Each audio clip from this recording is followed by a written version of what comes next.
Today I want to cover thickness planers, budget all the way up to high end, and figure out which one's actually best for you. Now, these all have various different features. We'll go over that. We'll go over which one has the best cut quality, less snipe, the most features, all of that. Let's go. I've recently done full reviews on the Craftsman as well as the Oliver. If you want to check those out, I'll link those in the description and at the end of this video. There is a review on the DeWALT, but it's about 5 years old at this point, so I'm not sure how useful that will be to you. But if you're interested in any of these planers, I'll put links in the description below. You can check them out for yourself. I think most people making the decision will most likely be between these two. However, I think it's important to consider the Craftsman if you're a beginner or on a budget. But I think you are giving up quite a few features on the Craftsman versus what you'll get on the higher end models. First and foremost is a carriage lock. The Oliver actually has a lever that locks the carriage to keep it from moving when you're planing boards. The DeWalt does not have that, but it's because of the design. This almost like a ball screw design on these posts here prevent the DeWalt from raising up when you plane. When you use the Craftsman, you will see that carriage raise when you're planing. Is it a deal breaker? No, but you have to understand that when it's raising up, it's moving the dimension of your plane. So if you're trying to plane a 2-inch board and when you run it through, it raises up an 1/8 inch, then are you actually getting that true 2-inch thickness? You may just have to adjust it a little more to get that thickness that you're looking for. Another thing you're giving up on the Craftsman versus the other two is the depth removal gauge that you have on the Oliver and the DeWalt. That's very handy, especially when you just get started with your planing. That way you can push that board under there and it kind of tells you about how much you're going to take off each pass. I really like that feature on both of these. And one of the main drawbacks on a budget level planer, most of these are 2-blade planers where the DeWalt is a 3-blade, and then the Oliver of course is the bird helix head. In regards to these two, the more robust feeling, better built feeling planer is the DeWalt. It just feels like a workhorse. It's solid on top. Everything about it is just well made. I do appreciate that about the DW735X. The Oliver is extremely well made except for this top piece. I don't like that it's plastic, that it flexes. It just feels like they should have done better in that area. I do like that it gives you those gauges up top to be able to kind of judge a rough estimate of how thick the board is, but they should have just made this out of aluminum or a better plastic material, or at least reinforced that plastic that's there. Each has their own set of features that make them quite unique. On the DeWalt, this is still running the 3-blade system. You can upgrade that to the helix head. You can pay about $500 if you're getting the official bird helix head, which means those helix head cut at an angle versus something like a helical head or the straight knives, which just basically chop the wood. The helix head is more shearing the wood. The depth stops on the DeWalt are much better than the Oliver. The Oliver gives you 4 options, which are 3/4, half, quarter, and 5/32. While the DeWalt, you get 1/8, 1/4, 1/2, 3/4, 1 and 1 1/4 inches of depth stop. You also get this screw down here, the adjustable screw that you can actually adjust this even further. The DeWalt, it also has 2 speeds. In other words, there's a fine cut and a rough cut. The setting on number 1, you're getting 179 cuts per inch. And then setting number 2, you get 96 cuts per inch. So what that's for is, say if you're planing rough lumber, you put that on the number 2 setting and it pushes it through faster, you're taking less cuts. But as you get closer to that final depth or that final thickness, turn it to the number 1 setting, it takes more cuts, it produces a finer finish. The depth removal gauge on the DeWalt is far superior to that versus on the Oliver. The Oliver doesn't seem to work as well. I like that it's there, but I think it could be better implemented. It seems like it takes quite a bit longer. In other words, you have to get it closer to the board before it actually activates. I think something about where that thing hangs down and activates when you put the board in there, it should be a little different. It's almost a little frustrating at times getting it to actually pick up the read correctly, where the DeWalt has worked every single time since the day I had it. So as far as the depth gauge on the DeWalt, the reason I think it's much better is this entire piece going across here that you see right there. That's actually what activates your depth stop, so it's going all the way across. Doesn't matter where you put the board in, you're going to be able to contact that and see what you're going to be cutting off. The reason I think the Oliver is inferior to the DeWalt is because that is your depth gauge. Just that one little piece. So if you put the board on the right, you're not catching it. You can only catch it when it's just offset, and you know where it's at because of those 2 bolts, but come on, man. You could put that all the way across similar to the DeWalt, and it would be just a much better design. The power switches on these two are quite different. While this one's just a paddle switch, it's not really about that. It's the fact that if the Oliver loses power during a planing, if your breaker trips, if your power goes out, anything like that, when the power is restored, this doesn't come back on. It's automatically off. It's a magnetic power switch. So you actually have to push the power button off and then back on to reactivate it. Where on the DeWalt, if you lose power and the power is restored, it just comes back on. It's a nice safety feature that Oliver had that on there.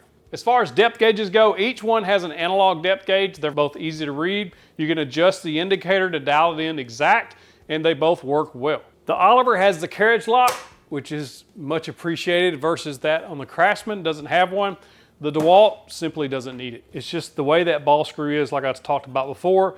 It's so solid and so sturdy that when you push a board through there, I mean, it's not needed. It never moves. It's solid. Whereas the Oliver, because of the design, they had to put this on there so that the carriage locks down, and I'm glad they did. That's a nice feature to have on this style benchtop planer. One thing to note about the Oliver's locking carriage head, you have to unlock it to make your adjustment and then lock it back. Unlock it. Lock it back, unlock it, lock it back. Now, is it a huge deal? No, but it is an inconvenience when all you have to do is that on the DeWalt. I do like that feature. I pass the board through. I usually do about a quarter turn, pass the board through, another quarter turn, pass the board through. And then on this one, similar, I'm only going down about a quarter turn each time, but you're still, if you don't, you run into, it won't move. One thing the Oliver does have is the Wixie digital readout gauge. And what I like about that is I can plane down to the exact depth I need. So if I'm planing a board and I need it to be exactly 3/4 of an inch and I've got it pretty close, I can dial that in to the tenths or the hundredths on decimals, or you can actually adjust it so that it shows in 1/8 inch increments, which I do appreciate that they threw that in there too. In terms of depth adjustment, the Craftsman and the Oliver both work the same way. They have this dial that's on top. You just raise and lower it by turning the arm. The DeWalt has the same thing on the side, and the DeWalt is much easier to operate in my opinion. It's much easier to do that versus that for some reason. I just really prefer the way the DeWalt operates up and down. Cutting operations between these two are quite different. This uses a 3-blade system. In other words, there's 3 blades that are rotating, that are cutting the wood. This uses the Bird Helix helical head, which is far superior. Now you can upgrade this one, of course, but like I said earlier, you got a $500 upgrade if you do it yourself, give or take. And then also if you just buy this with the helical head upgrade, you're looking at $1,600, which is over double the price of this by itself. And to me, it's just an unnecessary upgrade when there's other options out there, especially in the more commercial style planers. Why would you spend $1,600 on this when you could actually buy one that's bigger, more beefy, etc.? That's why I think the Oliver fits kind of a sweet spot at that $1,200-ish price point. You get the Bird Helix head and you get a bunch of other features in there with a warranty, because if you put the Helix in that, there's no warranty in the DeWalt, so it actually voids it. So that's why I would suggest if you want the Bird Helix, this is the one you're going to go for. One of the things that plagues benchtop planers more than anything is snipe. Snipe will drive you mad. And what snipe is when you push the board in, the first 5 or 6 inches, you'll see a cut or a dip in the board. So you're losing 5 or 6 inches on each end.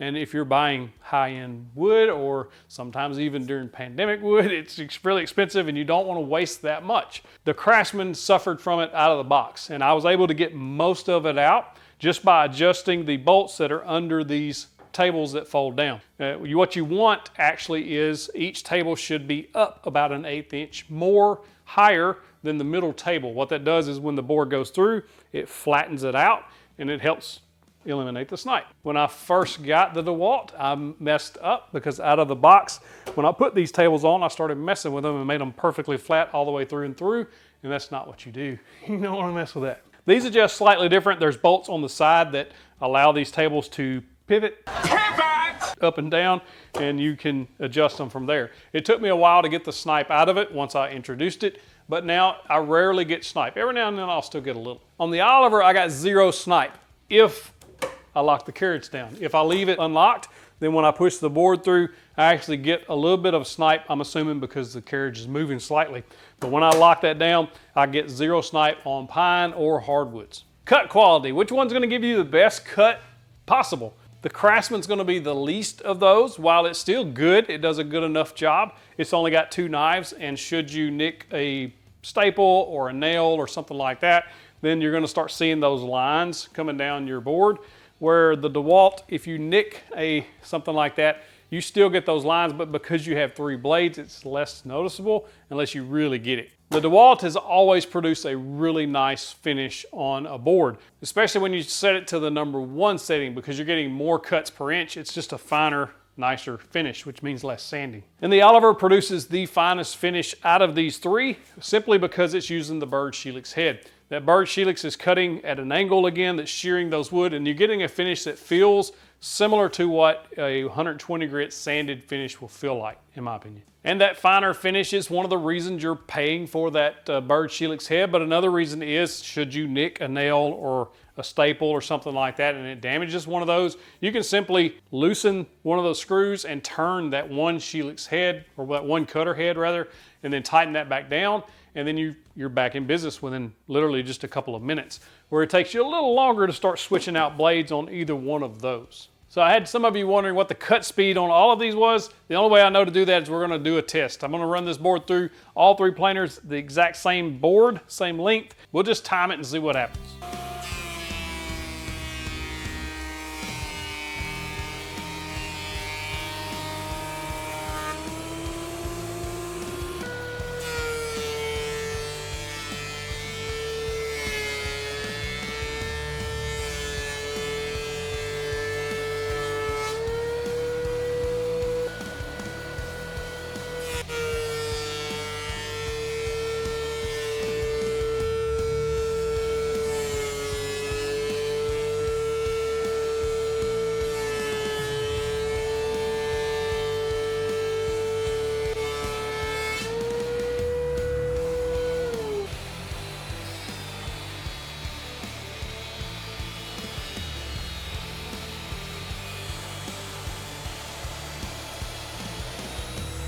So obviously the setting #1 is much, much slower on the DeWalt, but it's going to produce a finer, better finish on your end product. So if you're just dimensioning lumber, trying to get it down to close, what I typically do, leave it on the #2 setting until I get close. So I'm taking bigger bites up till about a little over a 1/16 of an inch per pass.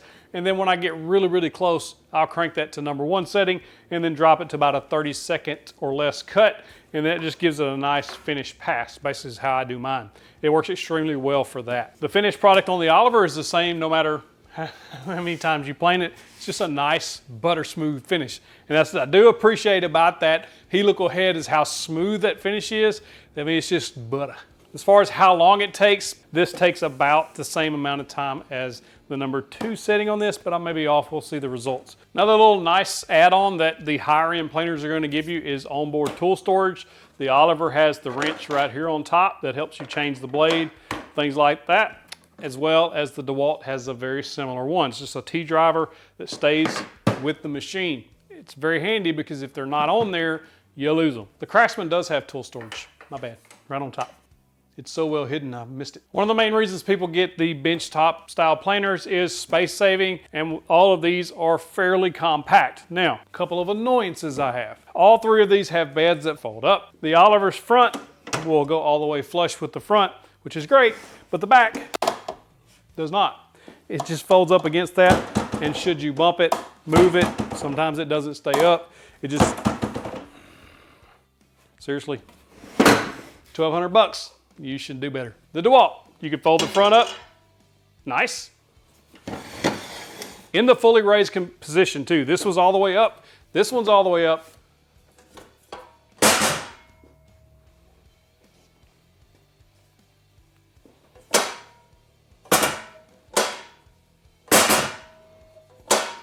It goes up, but it doesn't stay. Come on, man. A lot of people will take like a bungee strap or something like that to hold these up on the back side, especially if you're needing to store them away on a shelf or something like that. And the Craftsman all the way up, the front actually folds inside itself, which is kind of neat. The back folds up. The least expensive planer out of all of these can actually fold up into a compact size. Why can't you do it over there? You're charging us double, triple the price. And this has a feature that those 2 don't have. Another question I got was cutting capacity. Now we've already talked about the width, the two 12.5, so the DeWalt's the only one that's 13 inches. This is raised all the way to the top, like it's never gonna stop. You got about 6 inches of total clearance there, maybe a 1/16 over. The DeWalt, you've got about a 6 1/16 inch as well. And the Craftsman, you've got about 5 3/4 of an inch to the rollers, which is the max capacity you're gonna get there. Overall build quality of the three, you're looking at good, better, best. Does that surprise you?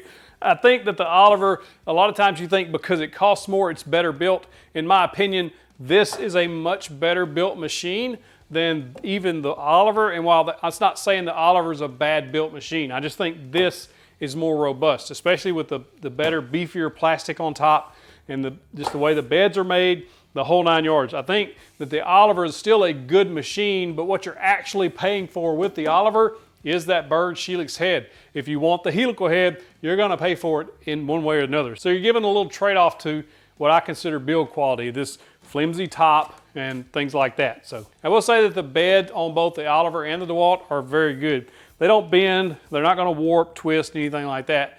On the Craftsman though, it's a thinner metal, so you can feel that it's thinner. It is a lighter quality material, but you're also a much different price range on the Craftsman. The way the knob operates on the Craftsman is also quite different. It's less quality. You can actually, it's actually hitting the handle that you carry with up there.